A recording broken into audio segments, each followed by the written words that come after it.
ये बात तब की है जब दिल्ली में ठंड शुरू हो चुकी थी और भारत के लोकतांत्रिक भविष्य को लिखने वाली कॉन्स्टिट्यूंट असेंबली 11वीं बार मिल रही थी। दिन था 26 नवंबर और साल 1949। इसी दिन भारत का संविधान बनकर तैयार हुआ था, जिस पर संविधान सभा के सदस्यों ने 24 जनवरी 1950 को अपने हस्ताक्षर किए थे। उस दिन जब ये सब हो रहा था, बाहर हल्की बारिश हो रही थी। लोगों ने कहा यह शुभ संकेत है। इसी के 2 दिन बाद 26 जनवरी 1950 को भारत में संविधान लागू हुआ और हम रिपब्लिक बन गए। 19 नवंबर 2015 को ministry of social justice and empowerment ने हर साल 26 नवंबर को संविधान दिवस के रूप में मनाए जाने की घोषणा की। भारत के संविधान बनने की कहानी एक दिलचस्प घटना है। भारत के संविधान को 1946 की कैबिनेट मिशन योजना के तहत एक संविधान सभा यानी कॉन्स्टिट्यूंट असेंबली द्वारा तैयार किया गया। यह असेंबली पहली बार 9 दिसंबर 1946 को मिली और सभा के सबसे उम्रदराज सदस्य डॉक्टर सच्चिदानंद सिन्हा को टेम्परेरी चेयरमैन के रूप में चुना गया। 11 दिसंबर 1946 को इस सभा ने डॉक्टर राजेंद्र प्रसाद को अपना परमानेंट चेयरमैन चुना, जो कि आगे चल के भारत के पहले राष्ट्रपति बने। BN राव संविधान सभा के संवैधानिक सलाहकार बने, जिन्होंने संविधान के निर्माण में एक महत्वपूर्ण भूमिका निभाई।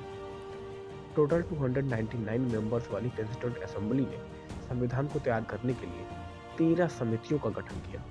इनमें डॉक्टर BR अम्बेडकर की अध्यक्षता में बनी ड्राफ्टिंग कमेटी भी शामिल थी। बाकी 12 समितियों की रिपोर्ट के आधार पर ड्राफ्टिंग कमेटी द्वारा एक ड्राफ्ट कॉन्स्टिट्यूशन तैयार किया गया, जिस पर कुल 2 साल 11 महीने और 17 दिन तक विचार विमर्श के बाद उसे 26 नवंबर 1949 को बनाकर तैयार किया गया।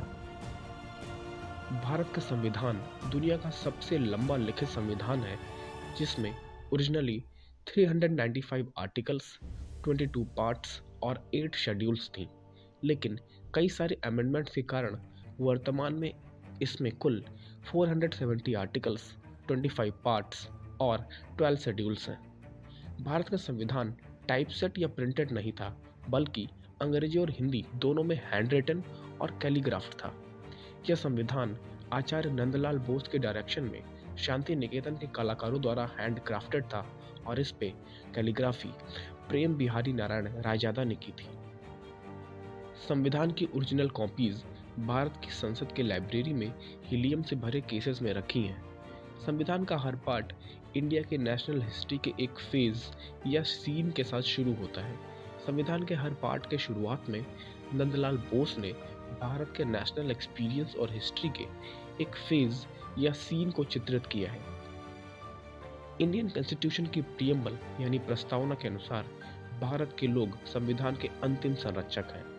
ये भारत के लोग ही हैं जिनमें सोवरेनिटी यानी संप्रभुता निहित है और उन्हीं के नाम पर संविधान को अपनाया गया है।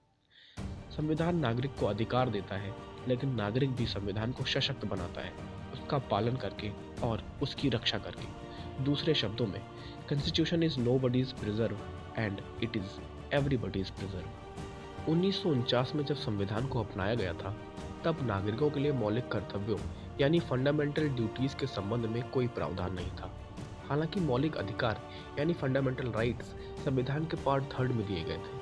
नागरिकों की फंडामेंटल ड्यूटीज 1976 में सरकार की ओर से बनाई गई स्वर्ण सिंह कमेटी की रिकमेंडेशंस के बाद 42वें संविधान संशोधन द्वारा संविधान में जोड़ी गई। कमेटी ने सुझाव यह सुनिश्चित करने के लिए दिया था कि कहीं नागरिक अपने फंडामेंटल राइट्स का प्रयोग करते हुए अपने कर्तव्यों की अनदेखी तो नहीं कर रहे। 42nd कॉन्स्टिट्यूशनल अमेंडमेंट एक्ट 1976 के द्वारा एक नया चैप्टर 4A, जिसमें केवल एक आर्टिकल यानी 51A शामिल है, जोड़ा गया। इस आर्टिकल में कुल 11 ड्यूटीज मेंशन्ड हैं, जो कि प्रत्येक भारतीय को निभानी है।